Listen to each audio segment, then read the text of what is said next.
Students EDU പ്ലസിൻ്റെ ഒരു പുതിയൊരു ക്ലാസ്സിലേക്ക് എല്ലാവർക്കും വെൽക്കം. ഇത് നമ്മൾ ഡിസ്കസ് ചെയ്യുന്നത് ഇന്ത്യൻ കൾച്ചർ ആൻഡ് ഹെറിറ്റേജിലെ ചാപ്റ്റർ 7 ആണ്, ഇന്ത്യൻ ഭാഷകളും സാഹിത്യവും.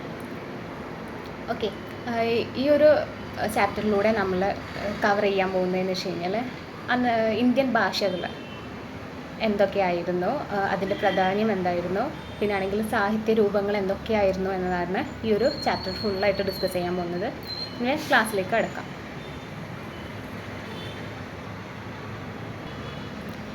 ഉത്തരേന്ത്യൻ ഭാഷകളും സാഹിത്യവും, അത് മധ്യകാലഘട്ടം വരെ ഇന്ത്യയിൽ ഭാഷകളുടെ പരിണാമം എങ്ങനെയാണെന്ന് നമ്മൾ മനസ്സിലാക്കിയിരുന്നു. മറ്റു രൂപങ്ങളിലേക്ക് രൂപാന്തരം പ്രാപിക്കുകയായിരുന്നു മുൻപുണ്ടായിരുന്നത് അല്ലേ. ലേഖന ഭാഷ, സംസാര ഭാഷ എന്നിങ്ങനെ ഭാഷകൾ 2 തലങ്ങളിലായിട്ടായിരുന്നു പരിണമിച്ചിട്ടുണ്ടായിരുന്നത്. ഓക്കെ, ഇനിയിപ്പം നമ്മളിപ്പം പറയുന്നതാണെങ്കിൽ അശോകൻ്റെ കാലത്ത് പഴയ ബ്രഹ്മി ലിപിക്കായിരുന്നു വലിയ മാറ്റങ്ങൾ സംഭവിച്ചിട്ടുണ്ടായിരുന്നു. അക്ഷരങ്ങൾക്ക് വ്യത്യസ്ത വലിപ്പമായിട്ടാണ് ഉണ്ടായിരുന്നത് ആ ഒരു കാലത്ത്. ഇനിയിപ്പം ഹർഷൻ്റെ കാലഘട്ടത്തിലേക്ക് വരുമ്പോൾ ഒരേ ക്രമവും വലിപ്പമുള്ള അക്ഷരങ്ങളായിട്ട് മാറി.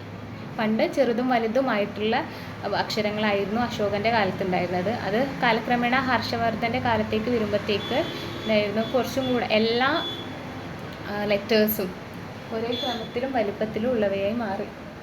ഓക്കെ, ഇനിയിപ്പം ഉറുദു ഒഴികെയുള്ള മറ്റെല്ലാ ഉത്തരേന്ത്യൻ ഭാഷകളുടെയും ലിപികളുടെയും ഉദയം പഴയ ബ്രഹ്മി ലിപിയിൽ നിന്ന് തന്നെയാണ് ഉണ്ടായിട്ടുണ്ടായിരുന്നത്.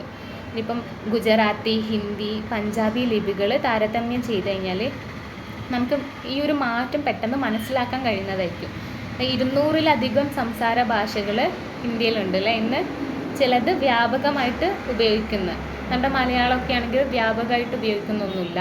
നമ്മുടെ കേരളത്തിൽ മാത്രമേ അതുള്ളൂ അല്ലേ. പിന്നെ നമ്മുടെ ഈ ഒരു കേരളത്തിലുള്ളവർ യൂറോപ്യൻ കൺട്രീസിൽ പോയി കഴിഞ്ഞാലായിരിക്കും അവിടെയൊക്കെ മലയാളം വരുന്നത്. പക്ഷെ മലയാളികൾ എല്ലാ സ്ഥലത്തും ഉണ്ട് അല്ലേ. പക്ഷേ ഹിന്ദി ആയിരിക്കും കൂടുതലായിട്ട് ഇപ്പം യൂസ് ചെയ്യുന്ന ലാംഗ്വേജ് ഇന്ത്യയിൽ നോക്കുന്നതാണെങ്കിൽ. അപ്പം ചിലത് വ്യാപകമായി ഉപയോഗിക്കപ്പെടുമ്പോൾ ചിലത് ഏതെങ്കിലും ഒരു പ്രത്യേക മേഖലയിൽ മാത്രം ആയിട്ട് ഒതുങ്ങിക്കൂടുന്നുണ്ട്. അപ്പോൾ ഇതിൽ 22 ഭാഷകൾ മാത്രമാണ് നമ്മുടെ ഭരണഘടനയിൽ ഇടം കണ്ടെത്തിയിരിക്കുന്നത്. ഓക്കെ, ഇപ്പോൾ ധാരാളം ജനങ്ങൾ വ്യത്യസ്തമായ രീതിയിൽ ഹിന്ദി സംസാരിക്കുന്നു. നമ്മുടെ ഇപ്പം മലയാളം തന്നെ നമ്മുടെ ഓരോ ജില്ലകളിലും വ്യത്യസ്തമായിട്ടാണ് അല്ലേ. നമ്മുടെ സ്ലാങ്സ് വരുന്നത് തന്നെ മലയാളം തന്നെ ചിലത് നമുക്ക് കേട്ട് കഴിഞ്ഞാൽ മനസ്സിലാവാത്ത രീതിയിലാണ്. അപ്പം ഇതൊക്കെയാണ് ഭാഷയുടെ സവിശേഷതയായിട്ട് നമ്മൾ പറയുന്നത്. ഇനി ഉറുദു, പേർഷ്യൻ ഭാഷകൾ. ഉറുദു, പേർഷ്യൻ ഭാഷകൾ എങ്ങനെയാണ്, എന്തൊക്കെയായിരുന്നു എന്നൊക്കെ നമുക്ക് പരിചയപ്പെടാം. ഇപ്പം 4-ാം നൂറ്റാണ്ടിൻ്റെ അവസാനത്തോടെയാണ് ഉറുദു ഒരു സ്വതന്ത്ര ഭാഷയായിട്ട് രൂപപ്പെട്ടത്.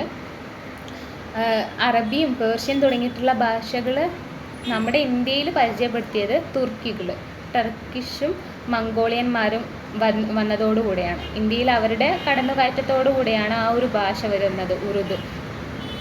നമ്മൾ മുൻപത്തെ ഒരു ചാപ്റ്റേഴ്സിൽ പഠിച്ചിട്ടുണ്ട്. മിഡീവിയൽ ഇന്ത്യ, മധ്യകാല ഇന്ത്യയിൽ പറഞ്ഞിട്ടുണ്ടല്ലേ. പേർഷ്യൻ ഭരണാധികാരി ടർക്കിഷ് ആയിട്ടുള്ള ഭരണാധികാരി, സുൽത്താനേറ്റ് പീരീഡിലൊക്കെ ടർക്കിഷ് ഭരണാധികാരികളായിരുന്നു. അവരൊക്കെ ആയിരുന്നു ഉറുദു ഭാഷ ഇങ്ങോട്ടേക്ക് കൊണ്ടുവന്നിട്ടുള്ളത്. പിന്നെ പേർഷ്യൻ ഭാഷ കോടതിയിൽ ഉപയോഗിക്കുന്ന ഭാഷയായിട്ടാണ് നൂറ്റാണ്ടുകളായിട്ട് വന്നുകൊണ്ടുണ്ടായിരുന്നത്. ഉറുദു ഒരു ഭാഷയായിട്ട് ഉദ്ഭവിച്ചത് ഇന്ത്യയും പേർഷ്യൻ ഭാഷകളും തമ്മിലുള്ള പരസ്പരം ഇടപഴകലിലൂടെയാണ്. ഓക്കെ, ഇപ്പം ഉറുദു കൂടുതൽ ജനപ്രിയമായത് 18-ാം നൂറ്റാണ്ടിലാണ്. പിൽക്കാലത്ത് മുഗളന്മാരുടെ കണക്കുകൾ പോലും ഉറുദുവിലായിരുന്നു അന്ന് രേഖപ്പെടുത്തിയിട്ടുണ്ടായിരുന്നത്. പിന്നാണെങ്കിൽ ഉറുദുവിന് കൂടുതലായിട്ടുള്ള കവിതകളൊക്കെ ഉണ്ടായിരുന്നത് ഉറുദു ഭാഷയിലായിരുന്നു. ആദ്യകാല ഉറുദു കവിയായിരുന്നു ഖുസ്രു അല്ലേ. അലാവുദ്ദീൻ ഖൽജിയുടെ ആ ഒരു സദസ്യനായിരുന്നു അമർ ഖുസ്രു. അദ്ദേഹം ഒരു ഉറുദു സാഹിത്യകാരനായിരുന്നു. 1253-1325 കാലഘട്ടത്തിലായിരുന്നു അദ്ദേഹം ജീവിച്ചിട്ടുണ്ടായിരുന്നത്. അദ്ദേഹം കവിയായിട്ട് എഴുതാൻ തുടങ്ങിയിട്ട് സുൽത്താൻ ആ ഒരു കാലഘട്ടത്തിലായിരുന്നു. പിന്നെ അദ്ദേഹം ആശയ പ്രാധാന്യമുള്ള 99 കവിതകൾ രചിച്ച് നല്ലൊരു കവി ആയി മാറി. പിന്നാണെങ്കിൽ അദ്ദേഹത്തിൻ്റെ ഒരു പ്രധാനപ്പെട്ട രചനകൾ എന്ന് വെച്ച് കഴിഞ്ഞാൽ ലൈല മജ്നു, ഐനൈ ഷിക്കൻദാരി എന്നിവയൊക്കെ അദ്ദേഹത്തിൻ്റെ പ്രധാനപ്പെട്ട രചനകളാണ്. ഓക്കെ. ഇനി മുഗൾ ഭരണകാലത്തെ സാഹിത്യ പുരോഗതിയെക്കുറിച്ച് നമുക്ക് നോക്കാം. മുഗൾ ഭരണകാലത്തെ സാഹിത്യ പുരോഗതി എന്ന് വെച്ച് കഴിഞ്ഞാൽ ശ്രദ്ധേയമായിട്ടുള്ള വലിയ പുരോഗതി ഉണ്ടായിട്ടുണ്ടായിരുന്നു മുഗൾ ഭരണകാലത്ത്. ബാബറും ഹുമയൂണും സാഹിത്യത്തെ ഏറ്റവും കൂടുതൽ സ്നേഹിച്ചിരുന്ന ഭരണാധികാരികളായിരുന്നു. ഒരു പേർഷ്യൻ പണ്ഡിതൻ തന്നെയായിരുന്നു ആര്, ബാബർ എന്ന് പറഞ്ഞത് തന്നെ. അദ്ദേഹം തുസക് ഇ ബാബരി എന്ന ടർക്കിഷ് സാഹിത്യം ആദരിക്കപ്പെടുന്ന കൃതി രചിക്കുകയുണ്ടായി. പിന്നെ ഹുമയൂണ് ഇതാണെങ്കിൽ അറബി ഭാഷയിലേക്ക് തർജ്ജിമ ചെയ്യുകയും ചെയ്തു. ഈ രണ്ടു പേരും സാഹിത്യ പഠനത്തെയും കൂടുതലായിട്ട് സ്നേഹിച്ചിരുന്നവരായിരുന്നു. അപ്പോൾ ഒരു വലിയ ലൈബ്രറി തന്നെ അതിന് വേണ്ടിയിട്ട് സ്ഥാപിച്ചിട്ടുണ്ടായിരുന്നു. പിന്നീട് വരുന്ന ആ ഒരു മുഗൾ ഭരണകാലത്തെ വേറൊരു പ്രധാനപ്പെട്ട ഭരണാധികാരിയായിരുന്നു അല്ലേ, അക്ബർ. കുറേ കാലത്തോളം ഭരിച്ചിട്ടുണ്ടായിരുന്ന അദ്ദേഹത്തിൻ്റെ ഭരണ നയങ്ങളൊക്കെ അത്രയും നല്ലതായതുകൊണ്ട് തന്നെ അദ്ദേഹവും ഈ ഒരു കാര്യത്തിൽ വളരെ തത്പരനായിരുന്നു കേട്ടോ. അക്ബർനാമ, സുർസാഗർ, രാമചരിതമാനസ് എന്നിവയൊക്കെ അദ്ദേഹത്തിൻ്റെ കാലത്ത് രചിക്കപ്പെട്ട പുസ്തകങ്ങളായിരുന്നു. ഇത് ആ ഒരു കാലഘട്ടത്തിൽ കൂടുതൽ ജനപ്രീതി ആർജിച്ച ഒരു പുസ്തകങ്ങളായിരുന്നു. പിന്നാണെങ്കിൽ വളരെയധികം പണ്ഡിതന്മാർ അദ്ദേഹത്തിൻ്റെ കൊട്ടാരം അലങ്കരിച്ചിരുന്നു ബാബറിൻ്റെ. അദ്ദേഹം തന്നെ ഒരു ഉന്നതമായ കഴിവുള്ള പണ്ഡിതനായിരുന്നു. സ്വയം അദ്ദേഹത്തിൻ്റെ തന്നെ ജീവിതകഥ എഴുതി. ഷാജഹാൻ്റെ കാലത്താണെങ്കിൽ പിന്നെ അവിടെ ഒരു വലിയ പണ്ഡിതൻ ഉണ്ടായിരുന്നിട്ടുണ്ട്. അദ്ദേഹത്തിൻ്റെ പേര് അബ്ദുൾ ഹമീദ് ലാഹോരി എന്നാണ്. അപ്പം അദ്ദേഹം ബാദ്ഷാ നാമ എഴുതി. ഔറംഗസേബിൻ്റെ കാലയളവിൽ നോക്കുന്നതാണെങ്കിൽ സാഹിത്യ പ്രവർത്തനങ്ങൾ വളരെയധികം സഹിക്കേണ്ടി വരികയാണ് ചെയ്തിരുന്നത്. ഓക്കെ. മുഗളന്മാരുടെ ഭരണകാലത്ത് അവസാന നാളുകളിലാണ് ഉറുദു സാഹിത്യം പുരോഗമിക്കാൻ ആരംഭിച്ചത്. അപ്പം അതായത് അവിടെ ഈ ഒരു നേട്ടത്തിൻ്റെ അവകാശം സർ സയ്യദ് അഹമ്മദ് ഖാനും മിർസ ഖലീബിനും ആയിരുന്നു. ഇവരൊക്കെ വളരെ മനോഹരമായ ഭാഷയിലായിരുന്നു ആ ഒരു ഉറുദു കാവ്യങ്ങളൊക്കെ രചിച്ചിട്ടുണ്ടായിരുന്നത്.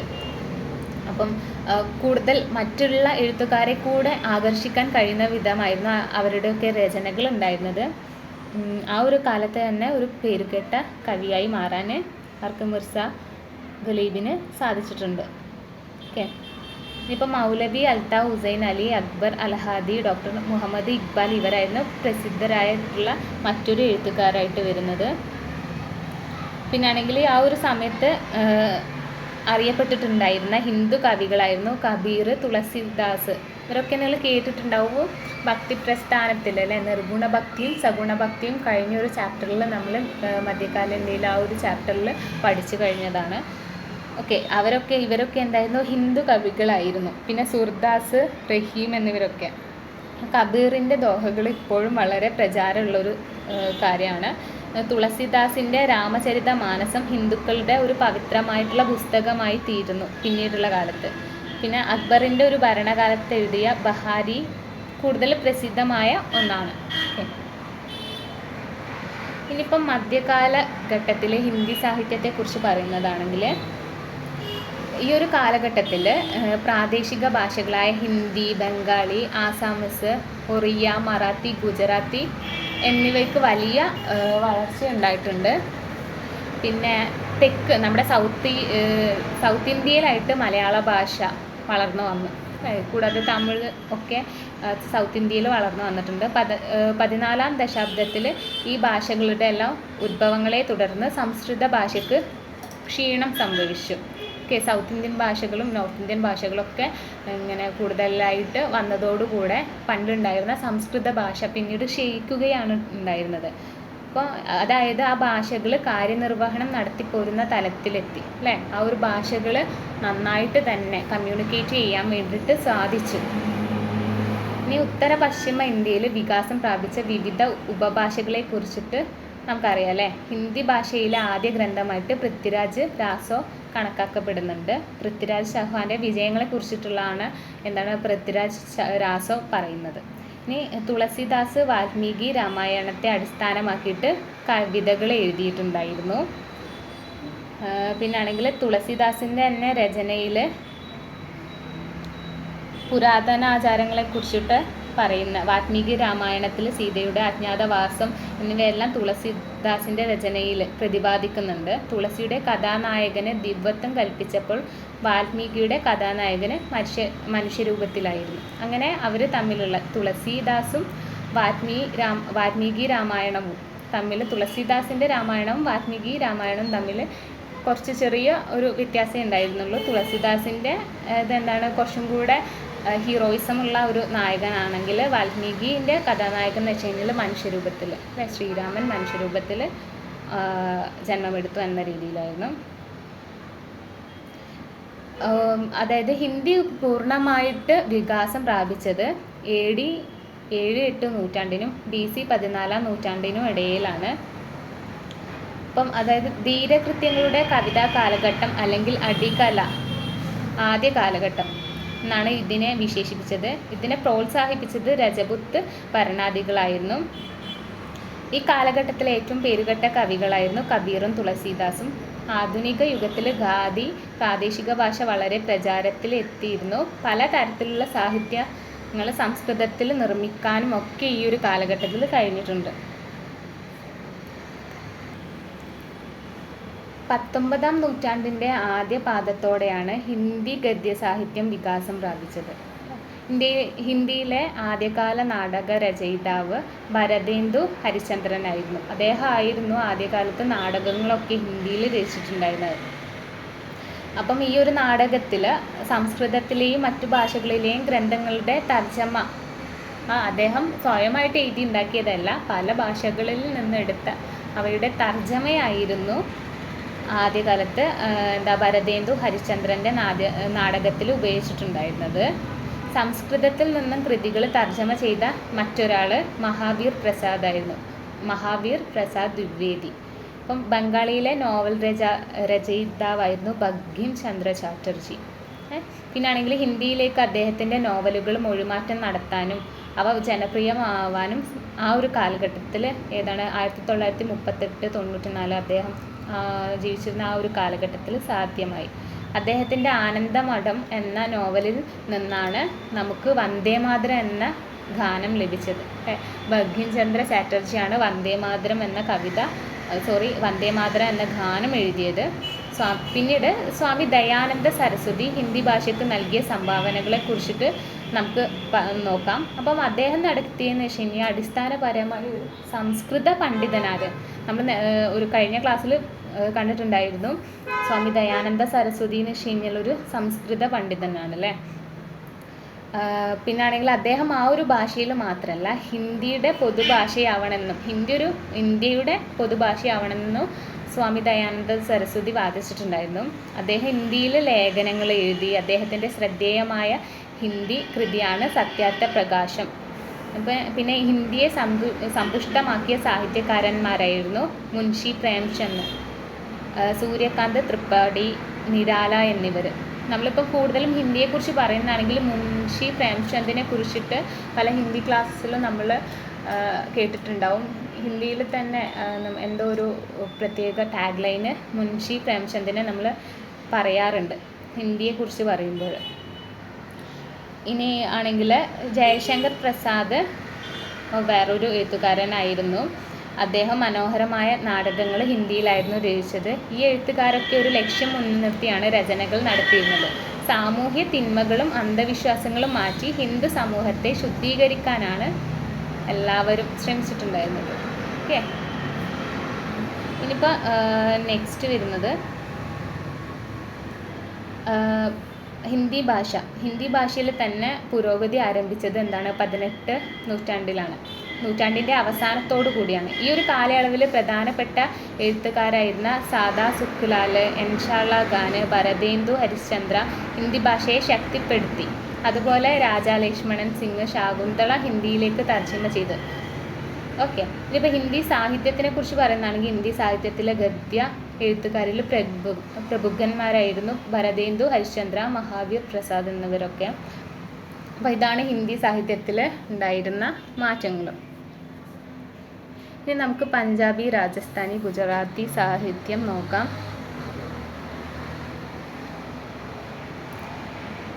ഓക്കെ, ഇനി പഞ്ചാബി ഭാഷയ്ക്ക് അതിൻ്റേതായ ഒരു ചരിത്രം തന്നെ പറയാനുണ്ട്. അപ്പം പഞ്ചാബി ഭാഷ എന്ന് വെച്ച് കഴിഞ്ഞാൽ, പഞ്ചാബി ഭാഷയെ കുറിച്ച് പറയുന്നതാണെങ്കിൽ അതിൻ്റെ സാഹിത്യങ്ങൾ കൂടുതൽ സിഖുകാരുടെ വിശുദ്ധ ഗ്രന്ഥമായിട്ടുള്ള ആദ്യ ഗ്രന്ഥത്തിൽ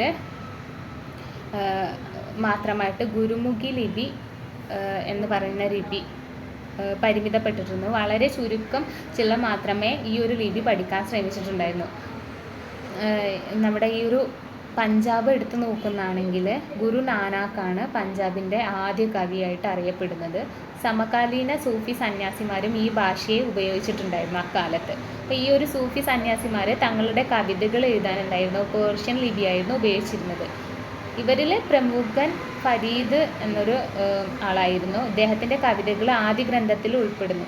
ആദ്യ ഗ്രന്ഥം എഴുതിയതാണ് നമ്മുടെ ഗുരു നാനാക്ക് അല്ലേ. അദ്ദേഹത്തിൻ്റെ ആ ഒരു ഗ്രന്ഥത്തിൽ പ്രമുഖനായിട്ടുള്ള ഫരീദിൻ്റെ കവിതകൾ ഉൾപ്പെട്ടിട്ടുണ്ടായിരുന്നു. ഈ ഒരു സാഹിത്യ സൃഷ്ടികൾ 15-16 നൂറ്റാണ്ടുകളിലുടേതായിട്ട് പരാമർശിക്കുന്നത്. അപ്പം പിൽക്കാല ഗുരുക്കളിൽ ഒരാളായ 9ാം ഗുരു തേജ് ബഹാദൂറിൻ്റെ കാവ്യങ്ങൾ ആദ്യ ഗ്രന്ഥത്തിലുണ്ട്. പിന്നെ 10ാം ഗുരു ആയിട്ടുള്ള ഗുരു ഗോവിന്ദ സിംഗ് ബീഹാറിലെ പാറ്റ്നയിലാണ് അദ്ദേഹം സംസ്കൃതവും പേർഷ്യനും അഭ്യസിച്ചിരുന്നത്. അദ്ദേഹം പഞ്ചാബിൽ 2 സവിയകൾ രചിച്ചിട്ടുണ്ട്. ഇത് ആദ്യ ഗ്രന്ഥത്തിൻ്റെ ഭാഗമായിട്ടുണ്ടായിരുന്നില്ല.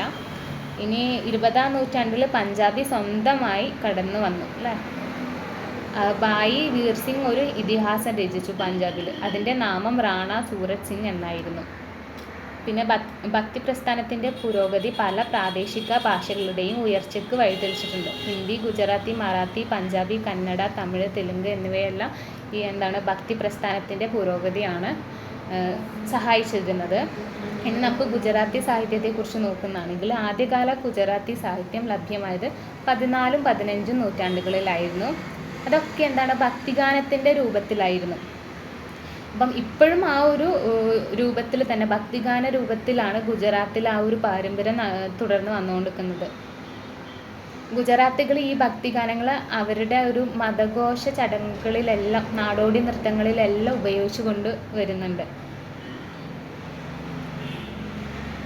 പിന്നാണെങ്കിൽ ഗോവർദ്ധന രാമിൻ്റെ സരസ്വതി ചന്ദ്ര എന്ന നോവൽ മറ്റെഴുത്തുകാർക്ക് ഗുജറാത്തിയിൽ എഴുതിയ ഒരു നോവലാണ്. അത് മറ്റുള്ള എഴുത്തുകാർക്ക് പ്രചോദനമായി. അപ്പം ഈ ഒരു നോവൽ ഗുജറാത്തി സാഹിത്യത്തിൽ തന്നെ ക്ലാസിക്കായിട്ട് പരിഗണിക്കപ്പെടുന്നുണ്ട്. പിന്നാണെങ്കിൽ ഒരു ഡോക്ടർ കെ മുൻഷി ചരിത്രകാരനും ഉപന്യാസകാരനും നോവലിസ്റ്റുമാണ്. അപ്പം ഈ ഒരു ഗുജറാത്തി സാഹിത്യത്തിൽ അദ്ദേഹവും പരിഗണന അർഹിക്കുന്ന ഒരു വിഭാഗമാണ്. അദ്ദേഹത്തിൻ്റെ ചരിത്ര നോവലുകൾ കാൽപ്പനികതയും വസ്തുതകളും ബുദ്ധിപൂർവ്വം സമ്മേളിപ്പിച്ചിട്ടുണ്ടായിരുന്നു. ഇതൊക്കെയായിരുന്നു ഗുജറാത്തി സാഹിത്യത്തിലുണ്ടായിരുന്ന സൃഷ്ടികൾ. ഇനി നമുക്ക് നെക്സ്റ്റ് സിന്ധി, മറാത്തി, കശ്മീരി സാഹിത്യത്തെ നോക്കാം. ഫസ്റ്റ് സിന്ധി സാഹിത്യത്തെക്കുറിച്ച് പറയുകയാണെങ്കിൽ സിന്ധി സാഹിത്യം എന്ന് വെച്ച് കഴിഞ്ഞാൽ സൂഫി സന്യാസിമാരുടെ പ്രധാന കേന്ദ്രങ്ങളിൽ ഒന്നായിരുന്നു സിന്ധ്. സൂഫി സന്യാസിമാരുടെ ഭക്തിഗാനങ്ങളിലൂടെയാണ് ഈ ഒരു ഭാഷ ജനപ്രിയമായി തീർന്നത്. മിർസ കാലിഷ് ബേഗ്, ദിവാൻ, കോറുമൾ എന്നിവരാണ് സിന്ധി ഭാഷയിൽ സാഹിത്യ സൃഷ്ടി നടത്തിയവരിൽ പ്രമുഖർ. ഓക്കെ. ഇപ്പോൾ മറാത്തി ഭാഷയിലുള്ള പ്രത്യേകത എന്ന് വെച്ച് കഴിഞ്ഞാൽ മഹാരാഷ്ട്ര ഒരു പീഠഭൂമി പ്രദേശത്താണല്ലേ സ്ഥിതി ചെയ്യുന്നത്. അപ്പം അതോടുകൂടെ തന്നെ ഇവിടെ കുറേ പ്രാദേശിക ഭാഷകൾ വളർന്നു വന്നിരുന്നു. അപ്പം ആ ഒരു പ്രാദേശിക ഭാഷകളിൽ നിന്ന് ഉരുത്തിരിഞ്ഞു വന്നതാണ് മറാത്തി എന്ന് പറഞ്ഞ ഭാഷ. പോർച്ചുഗീസ് മിഷനറിമാർ തങ്ങളുടെ മതപ്രബോധനങ്ങൾക്ക് ഈ ഒരു ഭാഷ അന്നത്തെ കാലത്ത് ഉപയോഗിച്ചിട്ടുണ്ടായിരുന്നു. അപ്പോൾ 13ാം നൂറ്റാണ്ടിൽ ജീവിച്ച ജ്ഞാനേശ്വരനാണ് ആദ്യകാലങ്ങളിൽ ഉണ്ടായിരുന്ന മറാത്തിയിലുള്ള എഴുത്തുകാരന്. അപ്പം അദ്ദേഹം ആ ഒരു മറാത്തി ഭാഷയിൽ കവിതകളും ഉപന്യാസങ്ങളും രചിച്ചിട്ടുണ്ടായിരുന്നു. അപ്പം അദ്ദേഹം ഭഗവത്ഗീതയ്ക്ക് ഒരു സുദീർഘമായൊരു വ്യാഖ്യാനം രചിച്ചിട്ടുണ്ട്. മഹാരാഷ്ട്രയിലെ കീർത്തന പാരമ്പര്യത്തിന് തുടക്കം കുറിച്ചതും അദ്ദേഹം തന്നെയായിരുന്നു. പിന്നെ തുടർന്ന് വന്നത് ഭക്തി കവികളിലെ ഏറ്റവും പ്രസിദ്ധനായത് തുക്കാറാം, ശിവജിയുടെ ഗുരുവായ രാമദാസ് എന്നിവർ സാഹിത്യരചനകൾ നടത്തിയത് മറാത്തി ഭാഷയിലായിരുന്നു. പിന്നെ രാമഭക്തനായ രാമദാസ് ശിവജിക്ക് പ്രചോദനമായി. ഇത് 19ാം നൂറ്റാണ്ടോടുകൂടി മറാത്തി സാഹിത്യത്തിൽ ശക്തമായിട്ടുള്ള ഉണർവ് കാണാൻ കഴിഞ്ഞു. പിന്നാണെങ്കിൽ ദേശീയ പ്രസ്ഥാനത്തിന് മറാത്തി ഗദ്യ സാഹിത്യത്തിൻ്റെ വളർച്ചയ്ക്ക് കാരണമാകാനും കഴിഞ്ഞു. പിന്നെ വരുന്ന ഒരു സാഹിത്യമാണ് കശ്മീരി സാഹിത്യം എന്ന് പറയുന്നത്. കശ്മീരി സാഹിത്യം എന്ന് വെച്ച് കഴിഞ്ഞാൽ സംസ്കൃതത്തിൽ